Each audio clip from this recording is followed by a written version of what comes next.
আমাদের জীবনটা কেমন, আমাদের জীবনটা সম্পর্কে আমরা কি চিন্তা করতে পারি?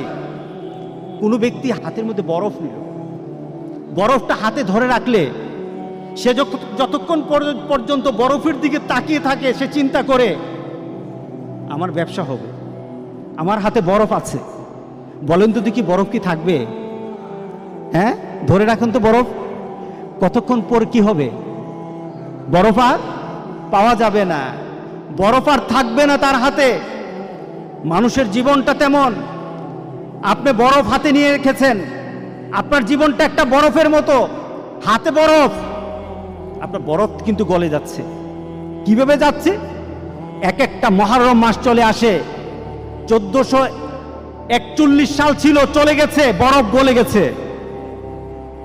1442 সাল এসেছে, আনন্দ হওয়ার কিছু নেই, বরফ কিন্তু গলে গেছে। সুবহানাল্লাহ, আপনার বরফ কিন্তু গলছে। একজনকে বলা হলো